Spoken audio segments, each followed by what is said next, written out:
All right. Good morning. It has been a couple weeks since we've been here at Product Coffee. We took a couple of weeks off for the product camp season, and we are back and fully caffeinated at this point, or getting that way really fast. So we're going to kick it off with today's first cup discussion, and we got a great panel for it. It's going to be a lot of fun. So here's the foundation. For years, product roadmaps looked like feature calendars or Gantt charts and pretended that we could predict the future. They kind of gave everybody that sense of security that we can look at a piece of paper and it'll tell us what's going to be delivered when. But today they're shifting into something that's a lot more honest. It's a lot more useful. And focusing more on intent and outcomes and the results that we're trying to bring to the market as opposed to the features that we're trying to deliver, at least in some of in leading product organizations. They focus on strategic bets instead of specific rigid promises. And the real question, though, is as we are moving into this AI integrated world, how do product teams continue adapting to the shifts that are still happening? And how do you build a roadmap that can keep up with reality instead of fighting against it and becoming a hindrance to it? So let's get started by introducing our guest panel this morning. First of all, he has been called the smartest man I know, mostly by me, SVP and head of AI at Cherre. It is Misha Sulpovar here in the studio with me. Good morning, Misha. Good morning. And he's the godfather of product management education and the only man who can fix a roadmap with a single eyebrow raise. Welcome, Steve Johnson, the CEO of Product Growth Leaders. And he draws owls, tracks earthquakes, and somehow still finds time to wrangle a bunch of CTOs into a room for breakfast once a month. President of the Atlanta CTO Club, Nandu Shah. Welcome back, Nandu. And last but not least, she keeps Product Coffee organized, informed, and occasionally sane. Our Product Coffee librarian and senior product owner at Milliken, Allison Herbert. Welcome back, Allison. All right, and I'm Jason Brett. I am still waiting on someone to volunteer to introduce me, but here we are. So let's get into it. I'm going to lean over here, and I'm going to start with Misha. And I sent this article out that Kelly dropped into the chat and that came from Chisel Labs. And you did a little, you've had a chance to look at it and give it some thought. And what are your thoughts, especially right now, on how roadmaps continue to evolve, how they're going to continue to evolve, and how we keep up and continue to make them useful? Yeah, it seems like, and I think the article hit on this, is that it's a continuation of a trend from very fixed execution, delivery lists, basically, to a higher level and more agile strategic direction. And I think we've been on that journey for a while. We've never really gotten to strategic roadmaps, but the article describes, at least not ubiquitously, the article describes a environment in which you have enough dynamism where you can do a lot of the client and customer discovery in some of these tools. And I think that's a great direction. I'm really excited about that, with a couple of asterisks, as I'm sure we'll get into. Yeah, absolutely. So let's. How about you, Steve? You've been talking roadmaps for decades, and you've seen the evolution. And how do you see teams adopting and keeping up?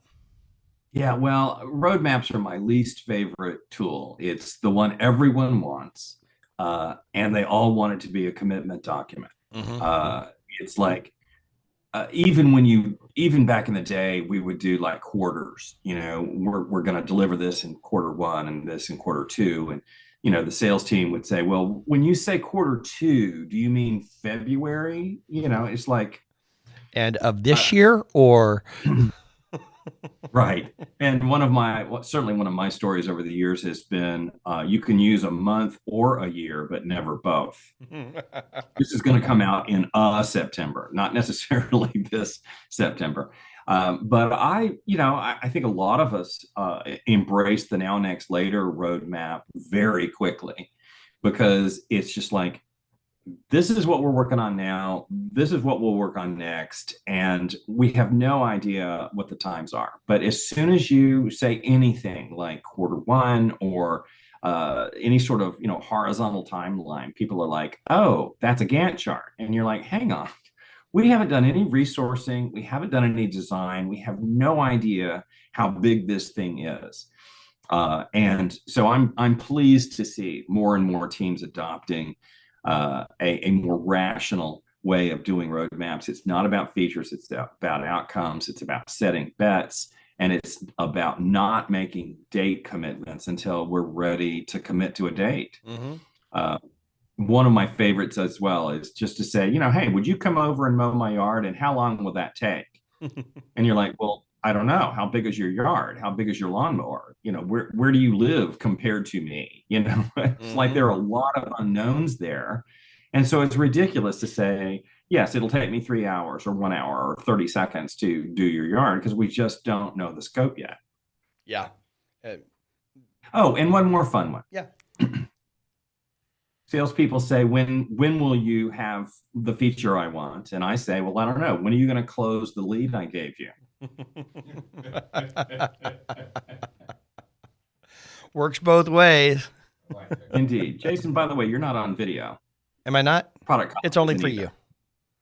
Okay. I'm hiding. Are we in preview in here? There we are. There we are. Excellent. All right. We took a couple weeks off. It's okay. Nandu. AI is changing a lot of things. It's changing a lot of expectations.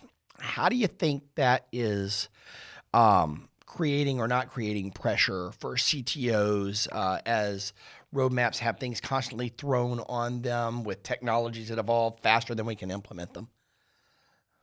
Well, I'll tell you one thing, and there was at least one session at Product Camp that underscored this for me. I think one thing that AI is accelerating is the never-ending conflation of product management and project management. So if you ask the farmer in the 1800s what he wanted, he would have said a horse that ate half as much and was twice as strong and twice as fast, and there would be no discussion of a tractor. It's product management's job to understand that tractors exist and what to do with them. It's engineering's job to know what we're capable of building right now. Engineering should have their own roadmap, their own capabilities roadmap for how to meet the vision. And then sales needs to go and sell tractors, not horses. But even in that little story, the project manager is missing, right? We can't talk about, you can talk about a September. You can't talk about this September without a project manager in the room. And no amount of new frameworks, no amount of agile methodology, no amount of AI is going to change that. Mm. And that is where that distinction between the project manager and the product manager falls. And we talked about a few weeks ago with, the project manager, when can we actually get something done? Product manager, what should we actually get done? Yeah, and I think I don't know why, but leaders of multiple disciplines, product, engineering, sales, have been, in my experience, pretty dismissive of the importance of project management. And I think we all suffer because of it. We all say, oh, well, this engineering manager can handle project management, or this product manager can handle project management. And then you're left answering, well, when am I supposed to do my real job? Right? Yep. Well, that's a good point, Nandu, because it actually really underscores the whole problem with this AI hype. I don't mean to dismiss it completely, but I'm just waiting until AI has more meaning for me, even in my daily life, right? As tools that I want to use. Everybody thinks it's going to solve all these problems. It's going to make project management easier. It's going to make compiling documents easier. It's going to make, putting your requirements together, because AI can give you an outline, so you don't have to spend too much time thinking about the outline, right? Just critique what AI writes. Well, okay, I get there's some shortcuts, but let's be careful how much we're loading up on product and really being careful or not careful about those lines, because then you don't do anything well, right? It's tough. It just underscores that whole project product conversation a little more too. Yep, you're absolutely right. And Denise, while you're on camera watching, introduce yourself to everybody. Okay, thank you. Hi, Jason. So I come in and out of Product Coffee regularly. I met Jason 6, 7 years ago. It's been great. I missed Product Camp this year due to business travel. I'm sorry. But it's nice to meet everybody. I've been in product for over 30 years. I grew up in product before it was a certified, discipline, and I learned from some of the best. I've built some great organizations, or I've morphed some organizations. And most of my career has been in life and health insurance or technology solutions that support life and health process or life and health insurance data. So I like all things that cover those realms, and I'm happy to chat with anybody anytime. Excellent. Well, thank you. Good to have you here, Denise. Allison, let's Thank jump you. over to you real quick. And you're in a pretty evolutionary organization going through a lot of evolution. How is AI changing the expectations for what you're doing around planning and forecasting and communication in general? Yeah, that's a great question. I may not have a good answer because it is evolving and changing almost daily. We're being very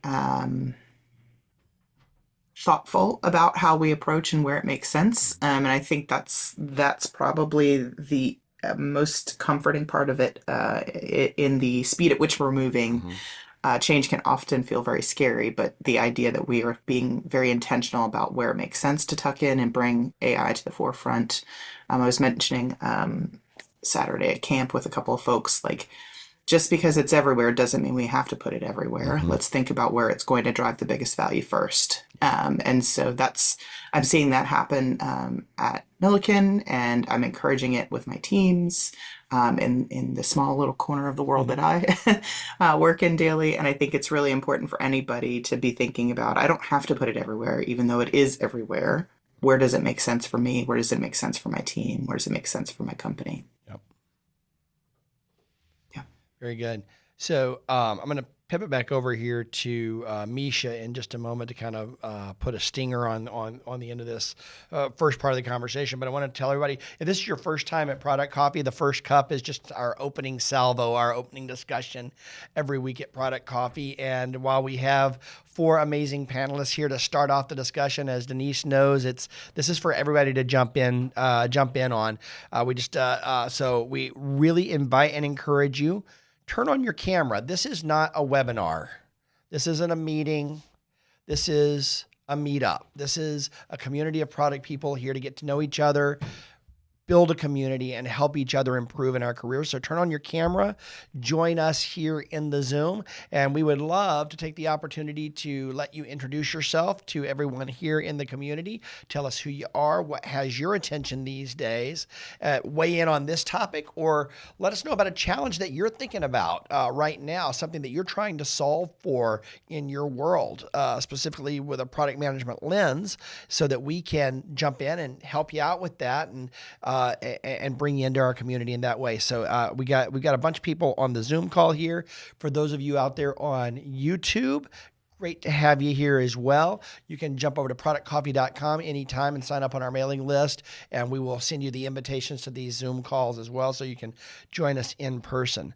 So so let's get those cameras turned on and join us in just a moment. I'm going to swing back over here to Misha, though, to kind of bring it back around to the conversation we were having just a moment ago around how these rapidly evolving technologies are impacting the way we communicate what's coming, the way we communicate our plans to our stakeholders, to our customers, to the market. Is it evolving or is it evolving, or is it just more of the same thing? What are your thoughts? I would love to see it evolve. I don't see it. It's a really good idea. There's a product idea in there, but how cool would it be if your stakeholders could actually interact with your roadmap?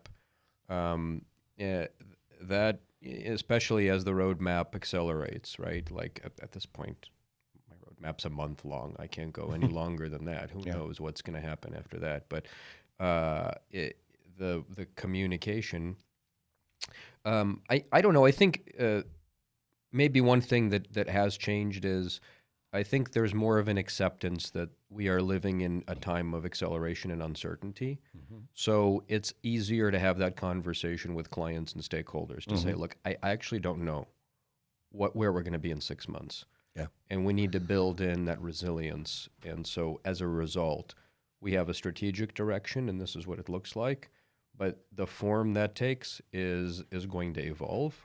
And for me, at least, those processes haven't caught up. But that conversation's become significantly easier because there's a lot more acknowledgement that that's where we are in the cycle. That makes a lot of sense. You know, the way I've been thinking about it a lot is at the risk of being too reliant on frameworks, which I'm a fan of frameworks, but at the same time, at the risk of over-relying, the concept behind the combination of the outcome focus rather than the delivery focus and the now, next, later general bucketing of priorities. Say, this is the problem we're working on solving right now. We think this is what we're going to solve next. This is what we're going to go after next. And these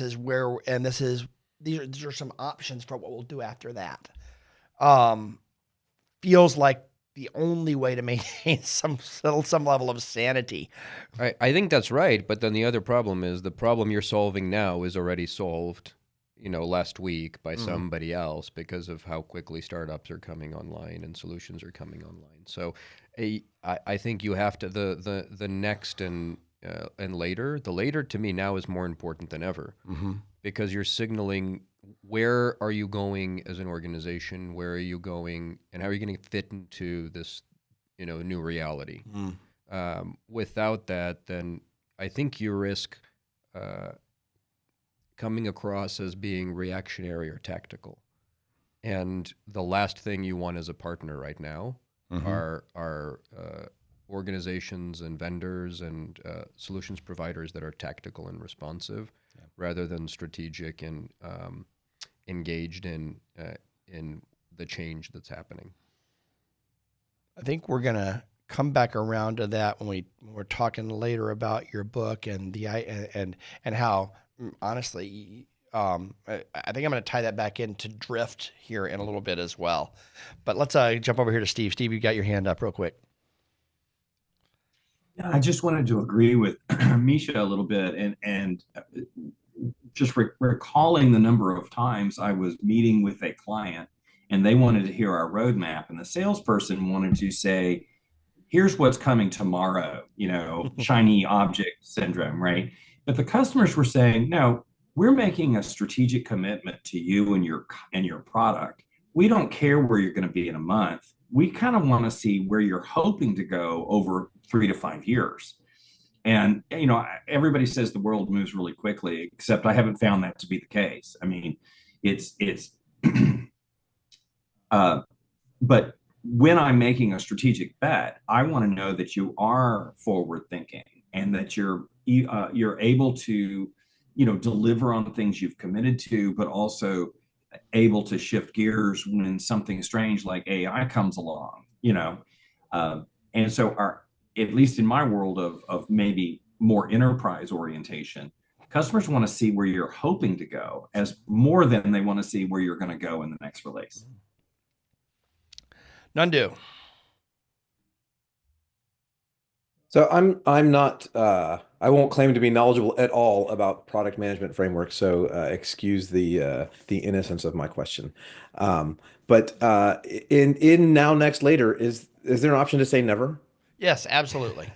It's just not in now, next, or later. That's the best column. Yeah, because that sometimes later is a mistake. And Steve talking about strategy. I mean, strategy is also about saying what we're not doing. Right. From on an engineering team I had years ago, I stepped into an org that had Jira with 7 different priority levels on their tickets, P1 through P7. And let's forget for a moment that as far as I'm concerned, P1 means something's on fire and you need to drop what you're doing and do that right now, right? Because there were P1 tickets that were weeks old. But basically anything past P3 is where things went to die. And so one of the first things I said is just delete all of those. If they're important, they'll come back. Yeah, that's what we call the backlog. I thought backlog would be later. Well, it should be, but Got generally it. on the backlog, You're talking about theory versus never. practice. Yeah. You know the difference between theory and practice? There is no difference in theory. Perfect. Well, Steve said something important though too, because part of the issue with your stakeholders internally or third parties, and especially at the enterprise level, they want to see how you think strategically too. Now, you have to be careful. I'm a very inclusive product manager, and I like frameworks too because it helps people remember, when you come into the process and what your role is and how to help us participate. And it's all collaboration all the time. But once in a while, we don't have salespeople in certain conversations because you do have to have a little longer vision, a little slower, discussion, and especially when you're trying to focus on the real visionary and strategic wins that you want to keep in your sights. Mm-hmm. Very good. Awesome. Thank you. We've got a few other people with their cameras on, so I want to pivot over here and say hello to some other faces. Let's give it a start with Russell. Good morning, Russell. Why don't you introduce yourself to everybody? Well, good morning. Wanted to just say hi. Like others, I pop in here time to time, and definitely enjoy product management and some of the things that are happening out in the environment. So today's topic is an awesome topic. I would say AI has a place right now, but I think you guys are hitting it. It's somewhere between strategic and tactical, because when you look at your competition, it is hitting the, I can get this one little feature in as people come in and try to pitch that to the enterprises. But yeah, if it's not managed and put on the roadmap in the right way, there is some calibration and coordination that's just super important, because now you're getting to the point where it does tie out to both your strategic vision, how you're executing on AI, as well as defending against the one-hit wonders. So, Yep, the one-hit wonders that wonderfully take us off course if we're not careful. Hey, so if you were looking at a fictitious organization that you may or may not be involved with right now, what's one thing that you'd like to see change about how roadmaps are being managed? I think in my experience, there's been a lot more focus on that. What Steve is saying is great. I think making sure that timeline and that horizon, super important. I got caught in a situation just as you guys were describing. Says you got to be careful. That says that's not a delivery. We've still got to explore. We've got to. I think there's been an evolution where there's a discovery roadmap versus the roadmap that you're actually executing on. Those are some of the things that I'm seeing from my experience, is saying, hey, what are you exploring next versus what you're executing on, starting to come into another level. Biggest things that I'm seeing is there's never enough time. We all say that. The second is looking at really making sure that your technology stacks allow you to go at the speed that your competition is going. So that's why I guess I go back to AI, making sure that you've got a plan that just because you say AI doesn't mean that the organization's ready for it as well. So. Right. Yep, absolutely. And we're going to talk a lot more about that in a few minutes as well. Let's switch over to say hello to Bhushan. How are you? Hi everyone. Are you able to hear me? Yes. Yeah. Okay, so I've been in product management for about 9 years, currently working for Home Depot. And the topic today is very interesting because we are trying to, what I see is a lot of organizations want to do something with AI, but there is not a clear structure or a focus around it. And it's been done in some pockets. So some departments are doing really well, but then some of them are hesitant in terms of whether they should do or not. Like when we we are in the middle of a project where we want to put the AI in, which is actually is going to drive great outcomes, but then there are some business concerns. So what's the predictability of it? How do we explain the results, right? But then if the whole idea is to make it a more dynamic outcome based on certain factors that vary, then why do we want to make it a predictable in the first place, right? I mean, if the goal is to make it, if the goal is to serve a certain objective, to say drive margin or to drive certain conversion to sales, then if that can be met, then why do we want to then why do we introduce some concerns? So basically seeing them in the from the lens of static rules Mm-hmm. and then trying to put AI in. So there is that confusion is what I see. But in general, there is a lot of excitement in general around the powers of AI. I think the Austin powers, as they say, the powers are yet to be seen by a lot of organizations. That is definitely true. Did I hear this correctly? I think I just heard you say, and I could be I thought I heard you say, if we're really focused on the outcome, why would we want to lock ourselves into a specific timeline for delivery or some variation of that? Is that what you said? I said not exactly the timeline per se, the specific the predictability of it Ah, or the consistency of it, right? If the model itself is going to be dynamic and if the input factors vary, the outcome is going to be different based on what the input goes in. You're So you're pointing why to do we want to something. have a consistency? You're Yeah. you're pointing to something I think Russell touched on too, is that you're seeing in real time a shift in how we think about managing product, from managing certain and deterministic product outcomes to probabilistic product outcomes. mm, And we need to be reaching into old ML frameworks and new product innovation frameworks to get ideas on how to do that effectively. But it's a big change. excellent. That's right. Thank you so much, Bhushan. It's great to have you here. So let's see. We got time for maybe one or two more. Let's jump over to Wes. Hey, Wes. Hey, how's it going? Hey, welcome back.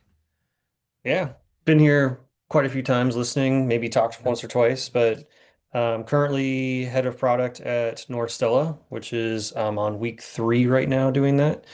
Um, Located in Richmond, Virginia, and my focus is really on coming into existing teams, existing products, um, and really trying to figure out what's working, what's not working, not just within the team, but how they operate with all the other teams.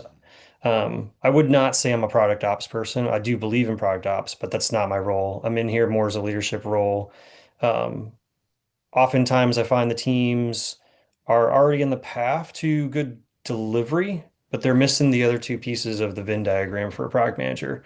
They're not doing discovery properly, and they're not doing the commercials and the go-to-market properly. So a lot of times I'm coming into the teams to help educate them on those types of activities and what that means, and how to better enable their sales team. I know you guys were joking earlier about, why isn't my idea on the roadmap? Well, sales, why haven't you sold my product? And I think it's a little bit of a two-way street. Oftentimes there could be the case that the product managers really aren't enabling the sales team to properly sell it. And there's no silver bullet, but there's definitely a grace to how you accomplish that. So. Yeah, that is so true. Yeah, um, the enablement side of things, the go-to-market side of the work is something that often gets kind of set off to somebody else is responsible for that. But Mhm. in order to deliver products successfully to market, whether you are a product marketing manager or not, if you are a product manager, you got to be responsible for success and making sure the entire organization is enabled and ready to take you forward to success as part of the puzzle. That's a great point, Wes. Thank you. So you've got time for another one. Let's say I've got Soumya here. Welcome back, Soumya. Hey, hello, good morning, everybody. Hello. Um, I'm not new here. I have been absent for a couple of years, but coming back around. My name is Soumya Venugopal. I'm a director of product management with Ensora Health. I have always been a product person on healthcare IT. I have done RCM products like hospital systems, EMRs, VMS systems, you name it. I also have the touch of engineering background, so I've been bumped around from product to product or wherever they think they need a technology person. The recent change at my workplace is I have been with healthcare IT products for a couple of years. The recent thing is they landed me on Ensora AI project that is a cost center of building AI products to support our other healthcare products. So my job is to collaborate with all product directors and find out how we can build AI tools that help support them. The reason why I am here is since it is all new for me, right? Like it is extremely new, even though we have been building AI products very silently.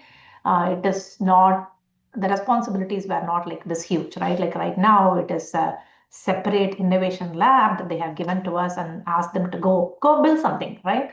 I'm trying to manage the expectation from ELT and management on let's go build the AI product, AI product, AI product, and the timelines versus the discovery part, right? Like what do the products actually want, right? Like what is the value that we are going to add by introducing an AI product?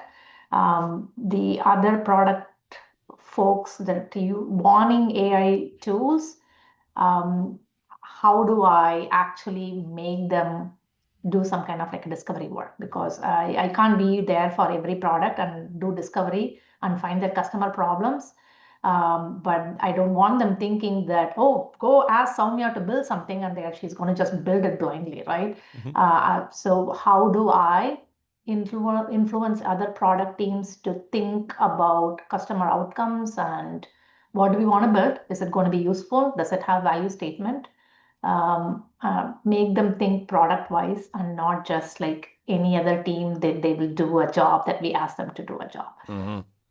Yeah. Challenging role, but also fantastic. I think it's a great challenge.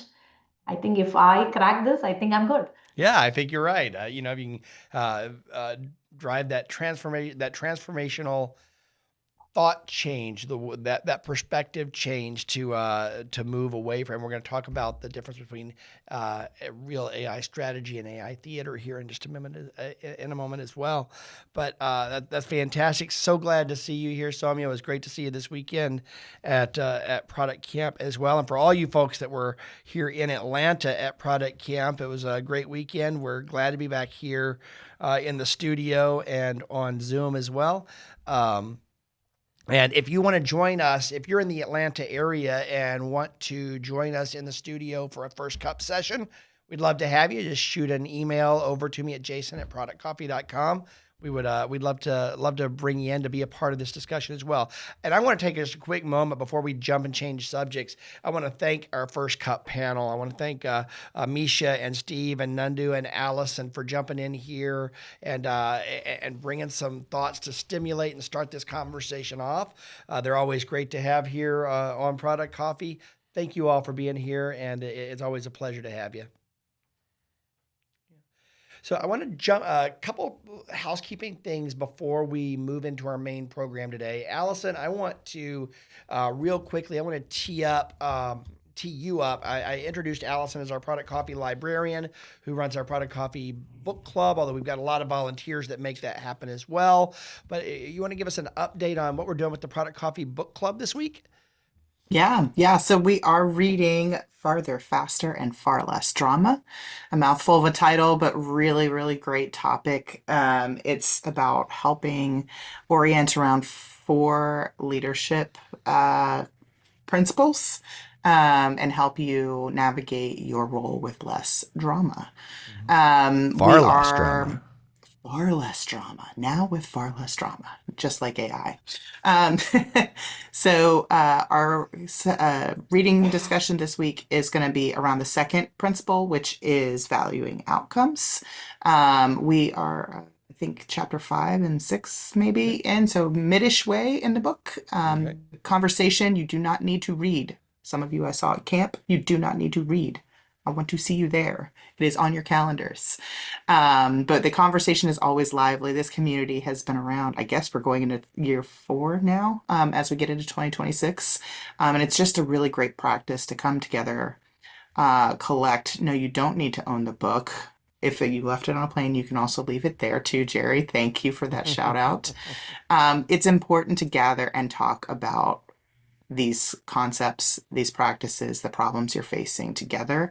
It's often better to do it in a place where you have some safety, and there's no safer place than Product Coffee Book Club. We are here for you. So come join us on Fridays at 2. If you haven't already signed up, I would recommend productcoffee.com/book club, and you can get on the list, and then we will send you invites and emails. Really looking forward to the conversation this week. We took a little bit longer stretch because of camp.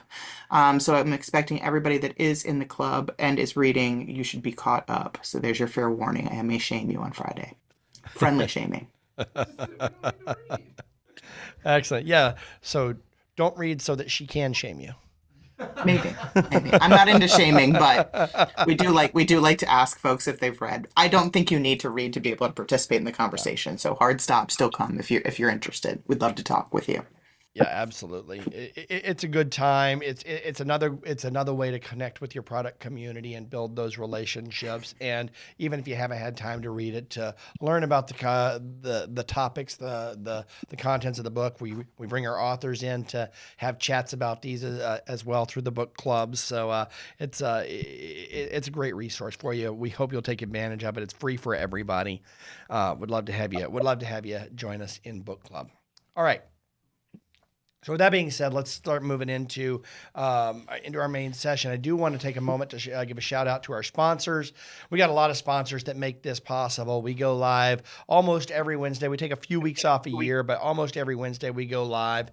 And I want to give thanks to the folks that you see on your screen right there who make it possible for us to do so. Kelly's also dropping their URLs in the chat there. And here's what we ask you to do. You're not always in the position where you can be the person to hire product growth leaders, or you can be the person to bring in the career whisperer for your whole organization. But if you get to know each of these sponsors, then you may have an opportunity to introduce them to someone in your organization or in your network. And that's how you thank them for supporting your community, is just knowing them, understanding them, so that you can talk about them and point people towards them when it makes sense to do so. Take just a few moments to get to know these sponsors and thank them for supporting all that we do here at Product Coffee. All right. And for those of you who are new, I see we've got a few first-time faces here, or at least first-time names here in the Zoom chat. Hopefully we'll see some faces before the day is all done. We take notes as a group. This is a community meetup. We're going to have some really good conversations here, but we're going to have some questions that we're not going to get to. Some of you are going to have some thoughts, or you're going to hear something you say, that reminds me of a book I read, or a post that I read, or a podcast that I listened to, or an idea that I had. Drop that in the community notes document at www.productcoffee.com/notes. It's a Google Doc. You can put a star on that and save it in your own Google Drive and go back to it anytime you want to. It'll be there for you. We keep those around forever as kind of part of our show archive. So you'll be able to get back to that notes document. Just save it to your own drive so you can go straight to it anytime you want to. Don't take notes just for yourself. Take notes for the community. Be a part of what we're doing here. All right. So today we are going to get into our topic, and you met Misha a moment ago, but before we say that, here's the truth about what we're facing with AI in 2025. Your company isn't just experimenting with AI, it's already dependent on it. And it's just didn't design the dependency in the first place. People are pasting contracts into ChatGPT. They're shipping Copilot code to production. They're drafting roadmaps with LLMs. We've been talking about that. There's no consistent governance. There's no real guardrails. There's just what Misha talks about as drift today, where people are just finding a new tool and adopting it and putting it to use. And that's the danger. AI has become infrastructure that is completely ungoverned. And we're going to talk about what it looks like when a few power users look like superheroes and everyone else is overwhelmed and behind, and leadership is stuck in between, hoping for the best. So I want to welcome today and introduce, for those of you who haven't met him, our good friend, Misha Sulpovar. Misha is the Senior Vice President and Head of AI at Cherre, and he's also the author of the AI Executive's Handbook. This just came out a few weeks ago. It's a great read. It's a different kind of an AI read than you're going to have encountered anywhere else. You cover quite a bit of ground from back in 3000 BC or so. A friend of mine told me it's a little indulgent on the history. But it's good stuff. It's fascinating. I honestly, I think the history part could be a whole book on its own. Yeah. But it's really fascinating the way you put that in context. But let's get into the discussion, and we're going to get. By the way, while this is titled the AI Executive's Handbook, it's very much about enterprise governance. It's about adopting AI at the organizational level and getting productivity and value. But he literally wrote an entire chapter on product management in here as well, just for our product coffee people, because of the kind of things that we talk about and address here on a constant. Spend entirely too much time with product coffee, so I couldn't leave a chapter about product management unwritten. Excellent. And Kelly's going to drop a question in here just to kind of like help us frame the conversation in the chat. She's going to ask you what the most shadow AI thing is happening in your org that leadership has no clue about. And that's going to come back around here in a few minutes. But I want to get into the whole idea of strategy versus theater here first, just to kick this whole thing off, Misha. You called this the biggest transformation that we have seen. Yeah. You went through this evolution. It's not just a cloud migration. What makes this moment fundamentally different from everything else? Yeah, we've seen a lot of hype cycles, but one of the things I've been talking about here for a few years, and one of the reasons I wanted to put that on paper is I've been in machine learning and data science for 15 years and been through a number of hype cycles, including blockchain and crypto and the ICO cycle and all of that, cloud as well. And this really isn't a technical innovation cycle. It's a language innovation cycle. We don't see those often. Mm-hmm. I've never seen one in my lifetime. Expand on that just a little bit, help folks understand. Yeah. When we're talking about the history, he's going to go into a lot more detail on this in the book, and it's really fun. But give us just a little taste of that. Yeah, so if you think about what something like the printing press did, right, is it helped take information that was inaccessible by the vast majority of the population and made it accessible. And it came with, I think, and you can't look at it as a standalone. You also have to look at like scientific journaling as an example, right? The ability to broadcast or project ideas across geography and connect folks that are working on similar ideas to collaborate through things like scientific journals and publishing is what brought about the scientific revolution, the industrial revolution. All of that became possible because the technology was facilitated through coordination. Before that, what you had is a monopoly on information, a monopoly on publishing. The most popular book, the Bible, was still, you couldn't get one, right? Right. The church had a monopoly on that for a while.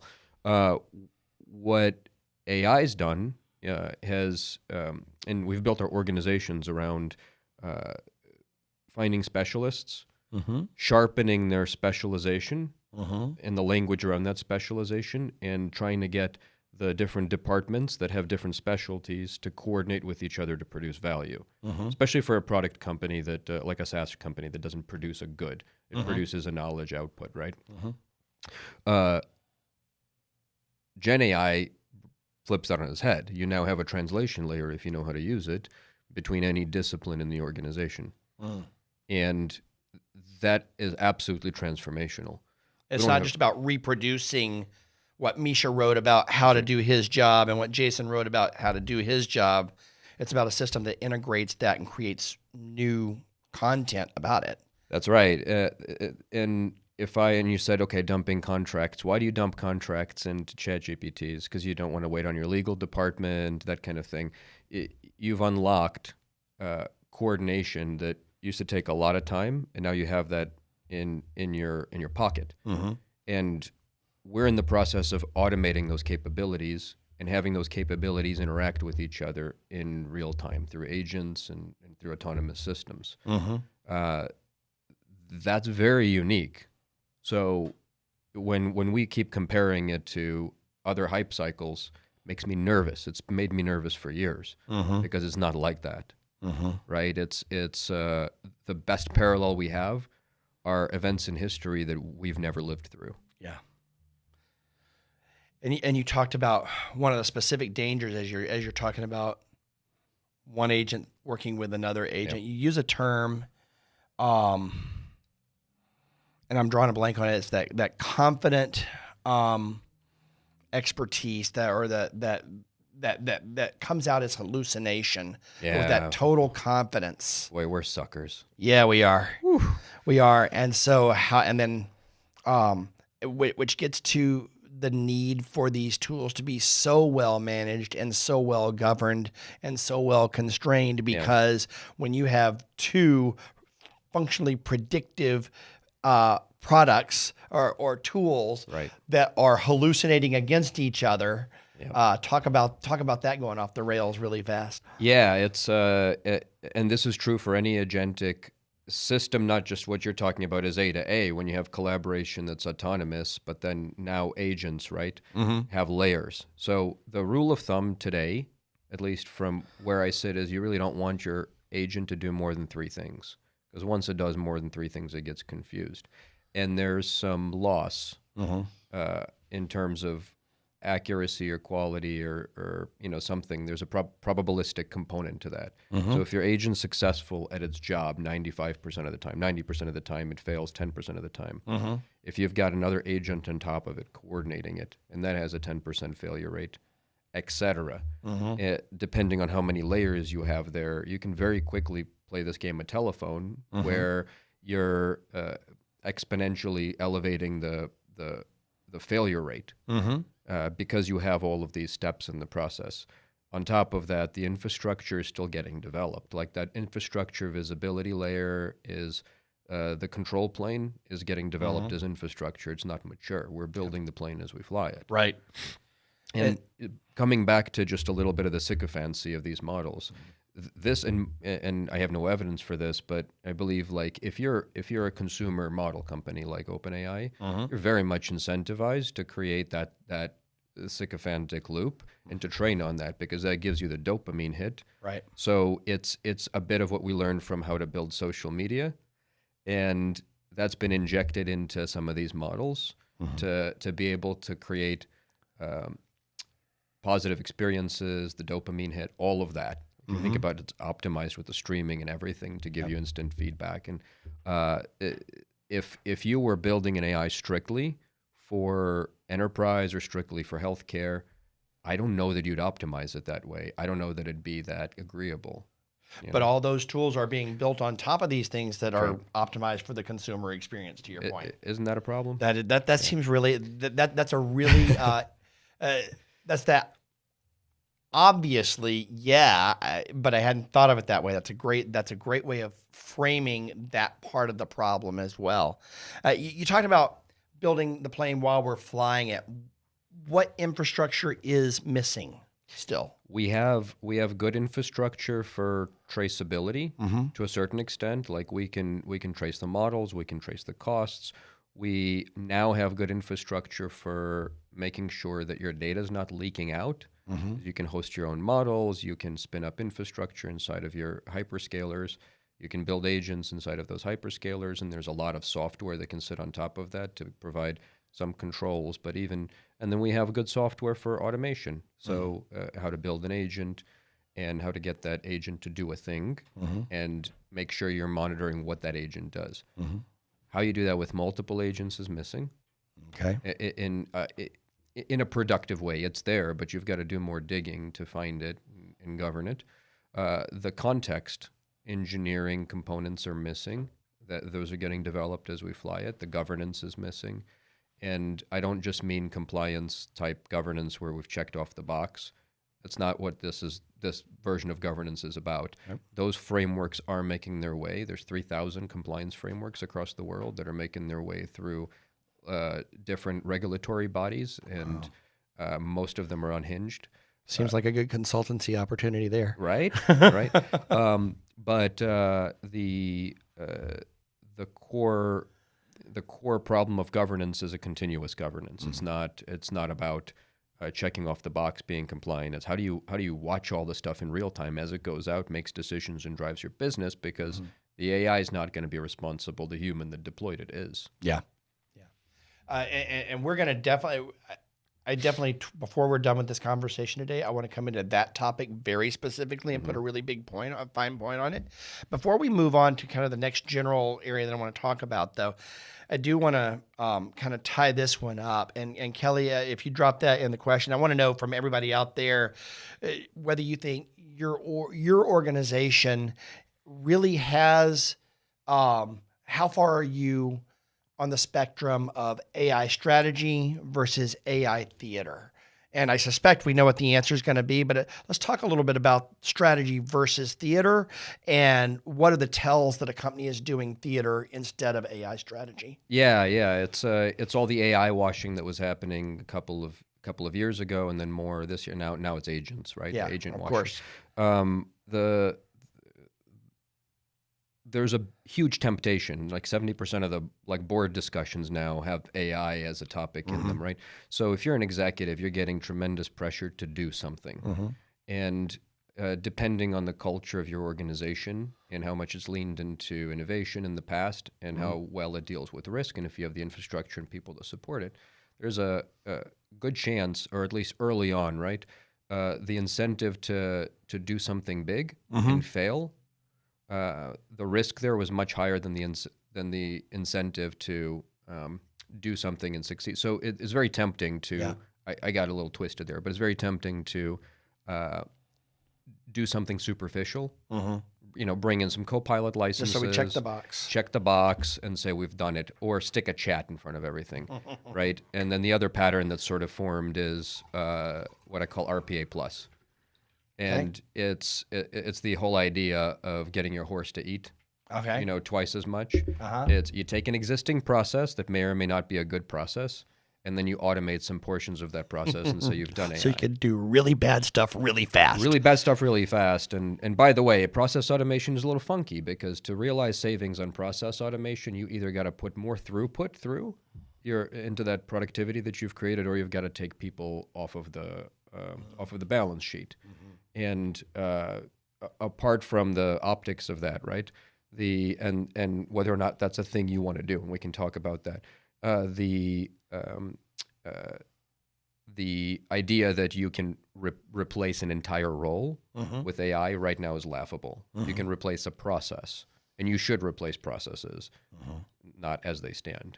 But that does not result in instant ROI, which is the MIT report we saw with the 95%. Right, and I definitely want to talk about that. As a matter of fact, that's where I was gonna take us next. We had that 95% stat of AI pilots missing ROI. Yeah. So what is behind that? And I think you touched on it already, but let's really hit that hard. Yeah, so it's a little bit different than we saw the same stat with machine learning and data science. It was 93% was the Gartner stat around failure rates. That was an issue of problem does not fit the solution. That was an issue of not knowing how to manage risk, and instead managing product delivery rather than risk. This problem, I think, I touched on it a little bit. And there's a combination of things, right? If you look at that report, a lot of it is a failure rate due to lack of provable ROI. Well, there's a couple of issues with proving ROI out. One is you have to apply AI ubiquitously inside of a team or a process and be able to measure it to figure out if you got ROI. So there's a telemetry problem. There's good research out there that shows out of all of the AI users, there's maybe 3 to 5% of people that get tremendous amounts of uplift, and everybody else sort of doesn't. Okay. So it's not evenly spread, and so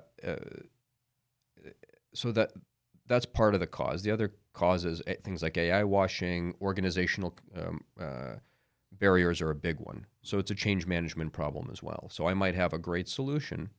If people don't use it, it's not going to do us any good. And that resistance comes from lack of awareness, lack of smart rollout and launch planning, frankly, hostile resistance in some cases, right? And we see this with like engineering teams have largely been like the tip of the spear in some cases on adopting agents in work through Claude Code and that kind of thing. You see a massively lopsided adoption curve. And you've got folks that are putting up 10 times as much code and than others, and others finding significant resistance because they'll find the first problem and they'll say, look, this is not working. We've got to go back to doing it the way we're doing it.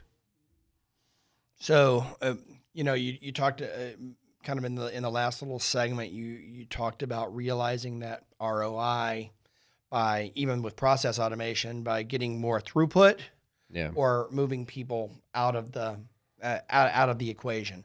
And, I'm hearing that in conversations that I'm having with product leaders and engineering leaders here in the area as well. I've been having a lot of conversations lately, and I'm running across a handful of companies that have adopted that mindset with AI. The vast majority are, how can we reduce our cost? But I've run across a couple of amazing companies here recently that are saying, we're getting tremendous value out of accelerating the productivity of our product team, of our engineering team, so much so that we're creating more revenue with better margins. So we're bringing on more people so that we can do more than we thought we could do faster because we've got more resources than we used to have. Yeah, it sounds like the companies that are going to win. Yeah, absolutely. It's that fundamental mind shift, and that's what the AI. That's kind of part of your argument here is the the executives that are winning are looking at this not as a cost reduction, but as a true accelerator of value. That's right. Cost. Well, it should never be about cost. It should be about productivity and output and value creation. So if you create more productive capacity in your organization because of the use of AI, you also need to be able to generate enough demand on the sales side, and that becomes then. Again, shifting that product management lens, can you find problems that people want to pay for? As long as you've got supply for that, then you're going to have demand for the greater capacity you've created. Yeah. How can you tell? First of all, Kelly, I'm going to ask you to drop the next question in the chat, and that's asking about people's own experience with AI projects hitting ROI, whether it's a data problem, a context problem, workflow, people, governance, or expectations. What are you seeing? But I want to stay here for just a minute and kind of get to this notion back in the ROI sense. How can you tell? How can leaders or even individual contributors who are trying to be leaders in their organizations, how can you tell if AI is really creating value or just creating activity? Yeah, you got to be really smart about how you build that telemetry. So that has to be one of the first questions.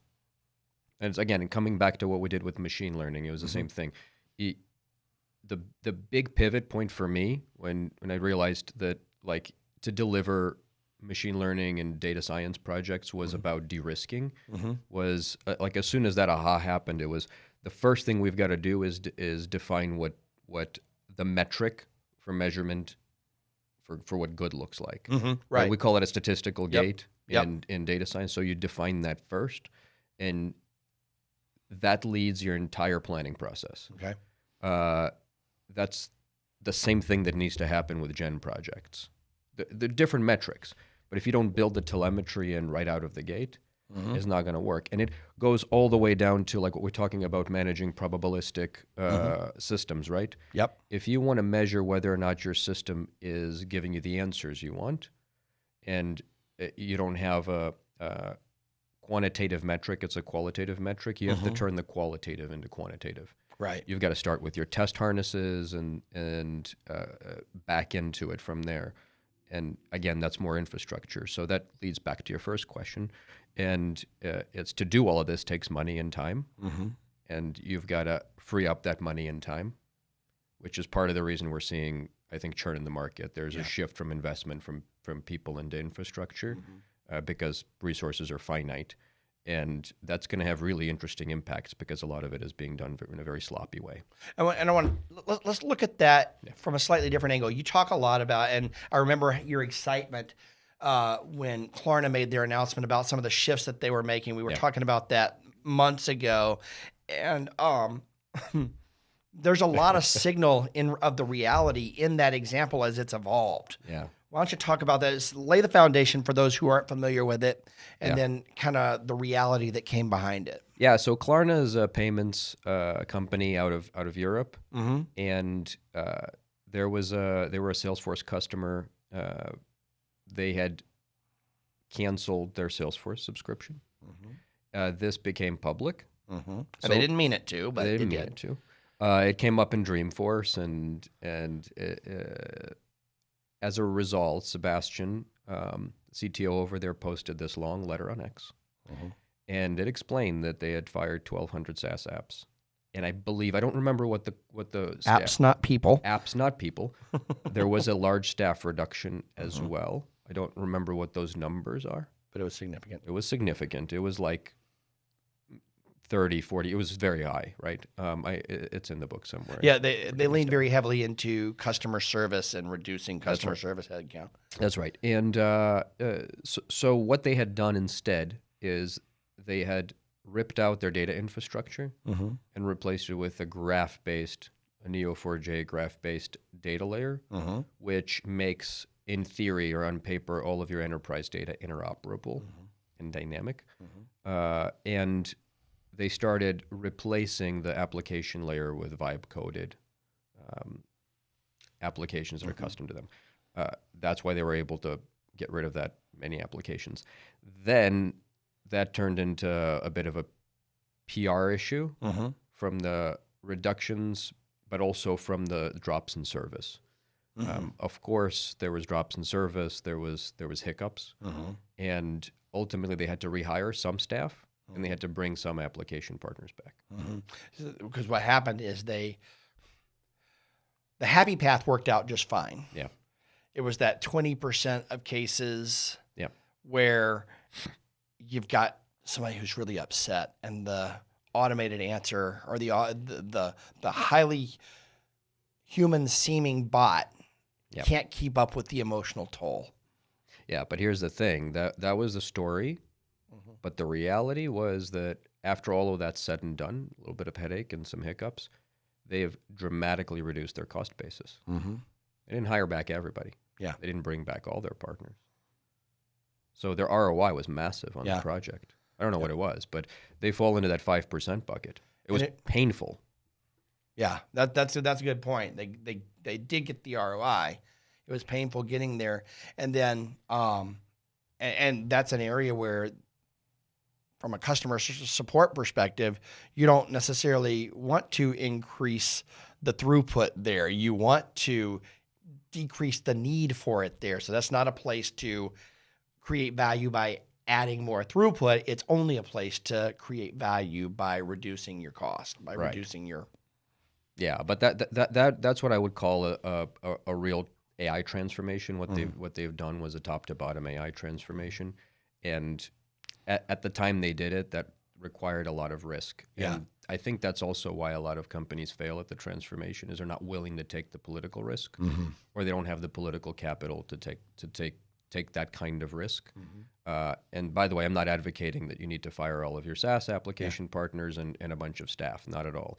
But when we're talking about transformation, it's transformational. It is painful. It's not simple, and you can't do it through decks and through hiring like a head of AI and sticking them in a corner somewhere to build custom GPTs. It's not the same thing. It's not going to work. Right. Cool. So when it does work, what are some of the patterns that you see for early winners so far? And it's early. There's not a lot of So patterns. early, we don't know, right? I have some hypotheses. Yeah, share on, those, please. On what should happen. I think where I think we're going is we're going to be working alongside AI systems, alongside agents, and the two patterns there are going to be human in the loop, human on the loop.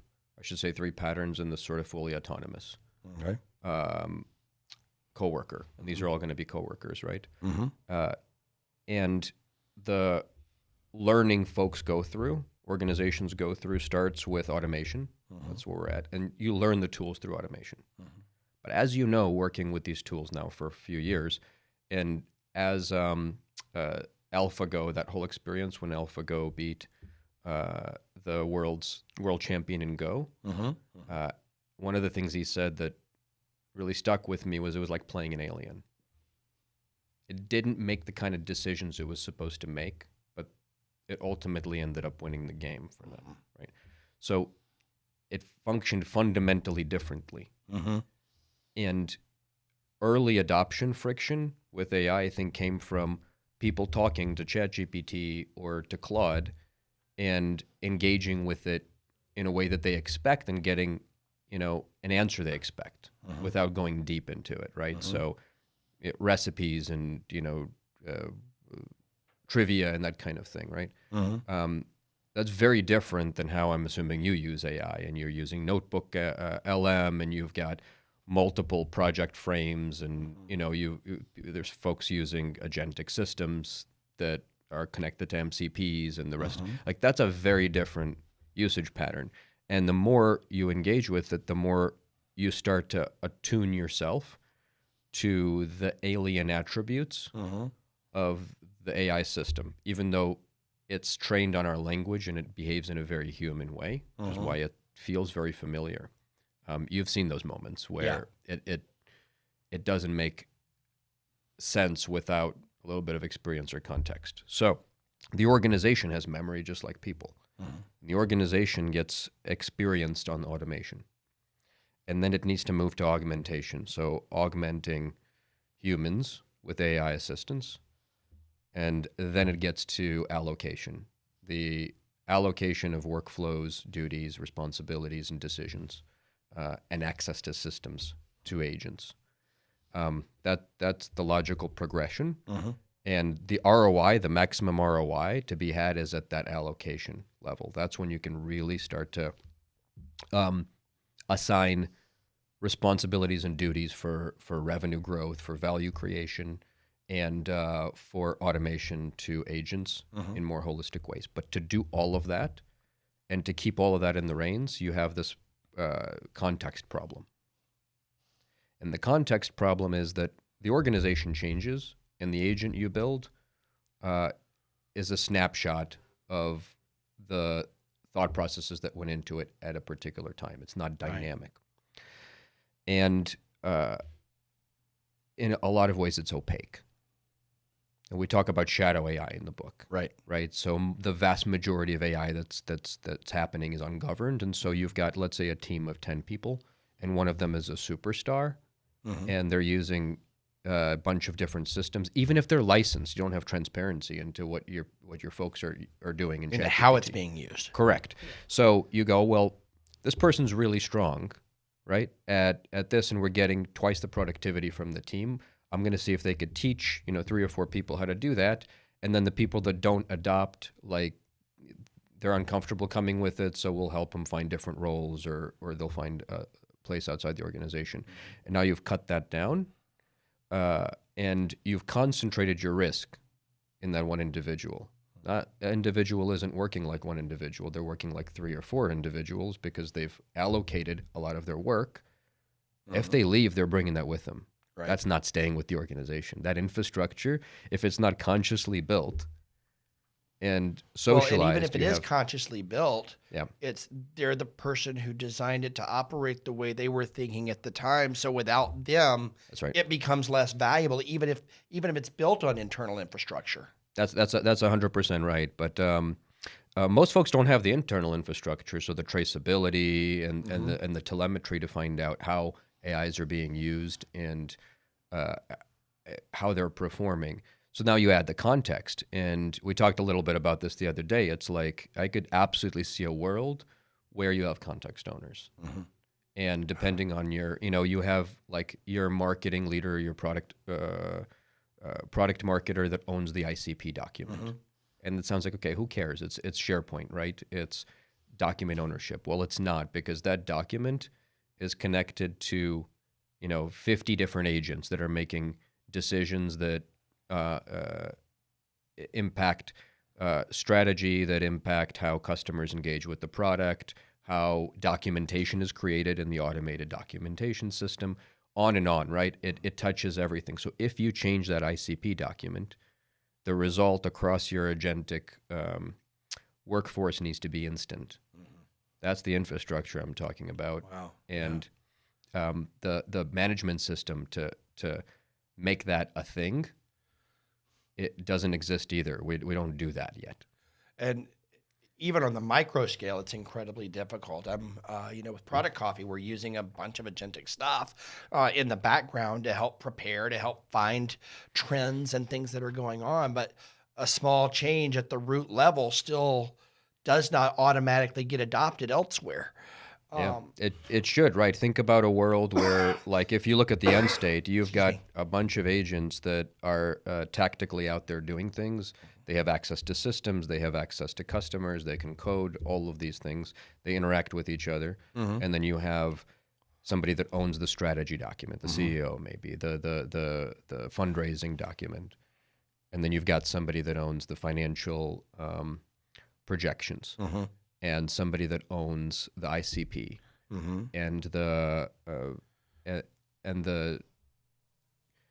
curation of the customer interviews that go into the fold. And that is maintained ruthlessly. Then you have an instantly responsive organization to any kind of change. In theory. Yeah. So. Yeah. Theoretically, we should all be dead. So let's shift gear. Let's talk about product for a minute and product management for a minute and shift gears a little bit. You've said that product managers as humans are the right people to drive this big transformation that's going on. But product manager is probably the wrong title. Yeah. Can you get into that a little bit? So I had the slide during product camp, and it was product management is dead.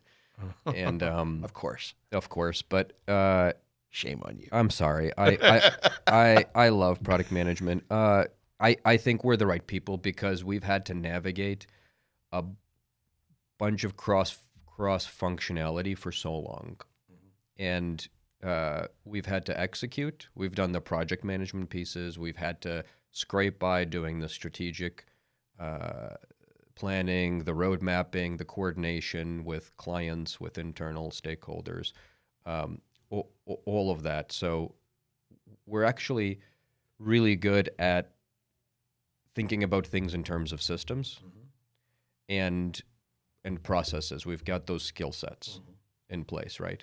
So as we go through this transformation, the thing that's going to be necessary is being able to look at a team and a process, being able to understand the value creation in that process, and understand how to not just replicate a process that doesn't work, but rethink it. So if we take a look back at like the jobs to be done frameworks and all of that, that's a lot of what we do, right? The design thinking skill set, all of that, right? Being able to capture those needs, being able to put those needs into words. So right now, and we've had a lot of conversation on how technical product managers need to be. I've leaned, I think, a little bit more heavily into product managers need to know how to build AI. Not just give requirements to build AI, but need to know how to create AI systems at a high level and do it on the fly. And that's getting easier and easier because it just becomes requirements. They also need to know the principles of testing those systems and the telemetry behind them. Again, which is not always a product management skill set unless you grew up in consumer. If you grew up in consumer, you're very good at But in telemetry. B2B, you're not. Correct. So that's a different world. So in a truly agentic organization, what are the people that we think of as product managers today, and as it evolves in the near future, what are they truly doing on a day-to-day basis? Yeah, I think during this kind of transformational period, where we're moving from departments to context engineering and governance, that sort of frame, I think product managers or people that are currently product managers have the ability to lead that process. And that's doing discovery with the teams, instrumenting the telemetry you need to create the contexts, instrumenting the management systems that you need to help that context be governed, and working alongside those line managers and those ICs, individual contributors, to figure out what that world of work looks like, and think about it from the context of value, not just process. That's the big differentiator.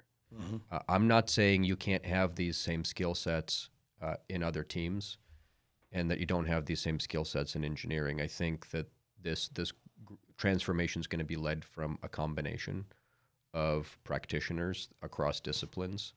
And I also believe strongly there will be product managers that struggle because they're unable to go beyond the project management and the documentation creation and lean into the internal discovery, the process mapping, and the positioning of value inside of contexts. We've said it a few times here. I know Steve said it loudly a few times. If your job, if the value you bring is to write user stories and organize a backlog, you're expendable. That's right. You're not really delivering value. That's agile theater. That's product management theater. It's not real at this stage. It was a necessary transformational function, but it's not anymore. So what is, and Carla, this is for you. What is the minimum skill bar that product managers need to focus on in the next 12 to 18 months? If you're not already doing these things, you need to start doing them now. I believe you need to know how to build an agent. You need to understand the stack right now. It's going to get increasingly more difficult to catch up. It was quite easy a year and a half ago. There's been so much change and so much maturity that's happened in the AI stack. Just like we understand the software stack enough to be dangerous, we need to understand the AI stack. I think if you're rusty on your design thinking, get it back. You need to get it back. And if you're not taking a strategic frame at the business and looking for opportunities to change the way your business is working, this is a great time to do that. Everybody is open to that kind of change and open to thoughtful applications of the technology and of the problems. There's a ton of learnings there too. Does that come back to even leading clarity on defining what's important to the business? When, one of the things that we talk a lot about is that misalignment between the executive layer of the business, the business strategy, and the product strategy, or the execution approach. Right. Well, I think you're right. That's part of it, but the other problem, the sand that's shifting under our feet, is that all of this is changing your competitors and changing the SaaS landscape. So I think it's important that as you think about the next 12 to 18 months, you develop a healthy respect for the real possibility that the SaaS model is going to be gone as we know it. Right? We have enjoyed 90% profit margins in our SaaS businesses because the supply of software was outstripped by the demand by a lot. And our entire job was to help funnel the demand, funnel the supply side requirements to align it with the constrained demand. We have now entered a world where the supply of software has outstripped the demand by a lot. Right. Because you're creating throwaway software to solve a problem right now. Disposable software is going to be a real thing. It's already a real thing. That there's a job in there too, right? There's if you can spin up software that's disposable, you don't need to go through the maturity headaches, right? Then you're a really good person to do it because you're close to the business problem. But that also means strategically, those margins are likely to come down dramatically, and we see that with like folks not renewing or spinning down their seat licenses. I don't need 10,000 seat licenses for Salesforce, where I can have an agent interact with Salesforce for the vast majority of my stuff. I can get rid of those licenses, still keep the infrastructure, and that's impacting a lot of SaaS companies, and I'm sure we're going to have a correction in the market on valuations with all the stuff that's come up, right? But not ubiquitously. But the point is, there are big strategic implications to that, and the idea of reallocating capital from future investment in people to future investment in AI because you have constrained capital also needs a healthy respect. I'm not saying it's the wrong decision at all. I'm just saying that to operate in those next 12 to 18 months and find opportunity for your organization, that has to be in your mind. So you've kind of talked about two sides to that answer, and you say in the book it's either get more technical or way more strategic. Yeah. And so I'm curious. Ideally, both. Yeah, fair enough. If you're out there on the Zoom or in YouTube, are you leaning more technical right now or more strategic right now? There's what we say we want to do, and there's what we're actually doing and what we actually feel like we're tooled to do right now. Where are you on the spectrum? I'd love to see that. And my follow-up was going to be, what does that look like? But you just said it. It's really ideally both. We have lots of debates about how technical one needs to be as a product manager. And the product manager of the 2000s, of the 2010s, of the early 2020s, it's really all strategy. You need to have a technical vocabulary to be able to have a conversation with your engineering team. But as those teams flatten, that strategy has to be paired with execution really quickly to move things down the pipe. So there's an increasing need for technical expertise, is your view?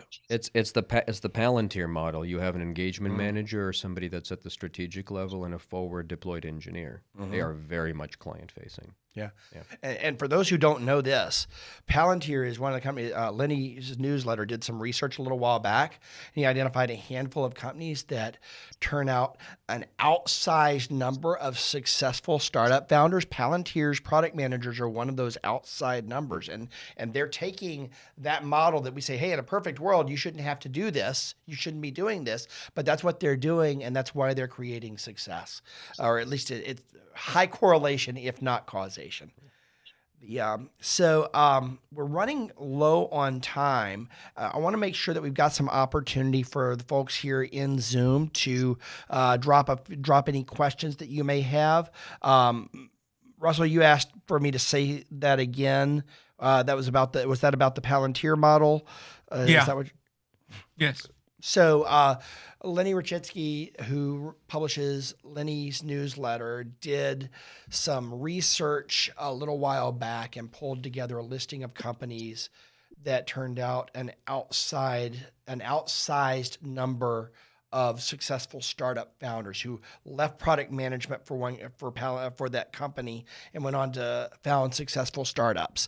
And Palantir was one of the companies that had an outsized result of product managers going on to lead successful companies.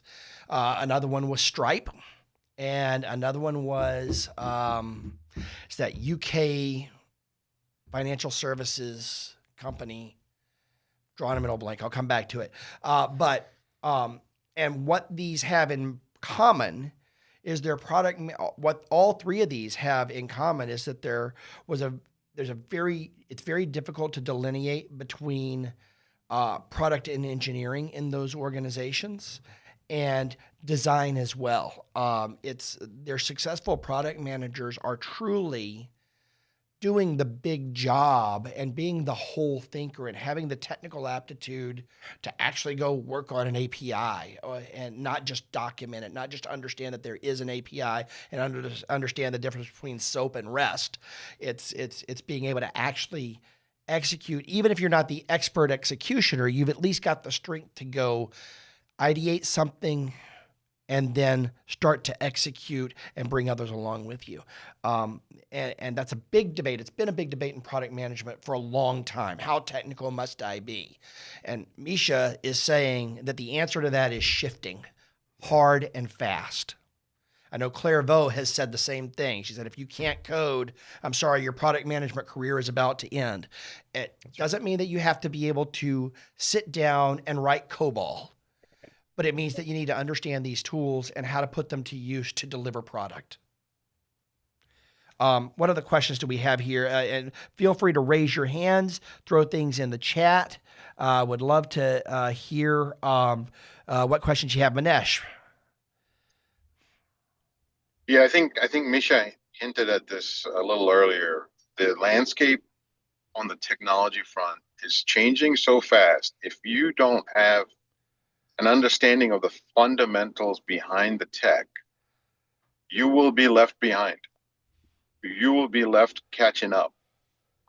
There are companies today that are bringing up SaaS-based companies, right? Bringing up new solutions to the industry that are modern, much more efficient, much more productive for the end users.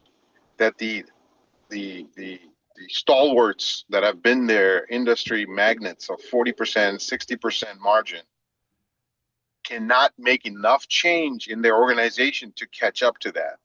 And by virtue of that, the businesses are now saying, should I be shifting from this 60% margin vendor that has been around for 20 years to this other company, because this guy actually does yield me the outcome I am desiring, and the old guys are kind of taking too long to get there. And as a company, people are making decisions to say, well, if I don't do this, someone else is doing what they're going to do, and I'll be out of business as well. So the reason why product management is going to be more technical is not so much there's a debate of it. It's going to be forced upon us to be more in tune with the technology. And every few months, there's an upgrade in the LLMs that are coming out. And these guys are moving faster than we've ever seen before in terms of software releases. And so we've got to have the fundamentals to understand so you can pivot whenever something else changes in the landscape of technology and not be left behind. That's my 2 cents. That's exactly right. And you can't get out of your way if you're a 60% margin company. You have legacy financial obligations. You're not going to go back to your shareholders and say, look, we're going to shift the entire business and spin up a business line that's going to operate at a lower margin to compete. You have responsibilities to return value to investors. You've made projections. So structurally, you're incapable. Yeah. Yeah. Or there's always Chapter 13. Sure, we'll see some of those, but no, that's exactly right, though. I can get a specific So problem solved. structurally, get returns to your margins. Well, I think it's going to be great. Go on, Andre.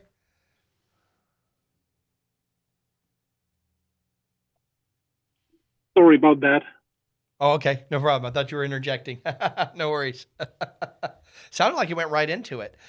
So let's see. And we got Eric asking, does anyone have a favorite 101 level class, book, course, video, etc. for learning the AI tech stack? That's a great question that you asked, or a great thing that you point out. you need to learn the stack now because it's only going to get more complex. Correct. How do I get that foundation quickly? So we cover some of the vocabulary in the book, and this is an ever-shifting, there we go.